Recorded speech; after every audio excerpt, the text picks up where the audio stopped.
बार बादल और किसानों की सभा चल रही थी। तो बादल किसानों से कहने लगे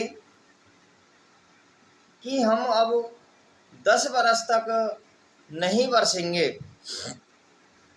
किसानों ने बादलों की बात सुनी और सुनकर के किसानों ने अपने जो खेती करने के औजार थे, यंत्र थे, मशीनें थीं, वो सभी क्या कर दी, पैक कर दें। उनमें से एक किसान ऐसा था कि उसने अपने निरंतर कार्यों को नहीं छोड़ा और वो रोजाने की तरह अपनी खेती में कार्य करता रहा। कुछ समय बाद बादल किसान के पास आते हैं और किसान से कहते हैं कि भाई, हमने तो 10 बरस तक बरसने की मना की है, लेकिन आप इस कार्य में रोजाना क्यों लगे रहते हो। किसान ने जवाब दिया कि भाई, 10 बरस के बाद में तो आप बरसोगे ना। ऐसा ना हो कि मैं 10 बरस बाद अपने इस खेती करने के कार्य को भूल जाऊं। किसान की बात को बादल सुनकर के आश्चर्यचकित हुए और उन्होंने भी सोचा कि ऐसा ना हो कि 10 बरस बाद हम भी बरसना भूल जाएं।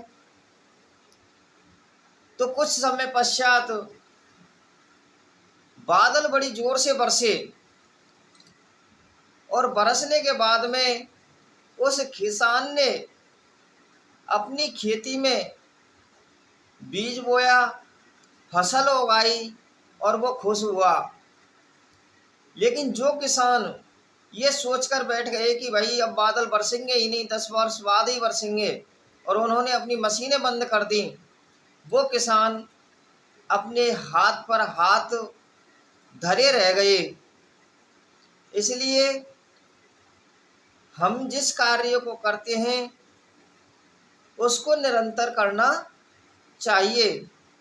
ऐसे नहीं कि भाई, इसका भावार्थ यही है कि हमें अपने कार्य को निरंतर करते रहना चाहिए। जिस प्रकार यह कि किसान हमेशा अपने कार्य में लगा रहता था,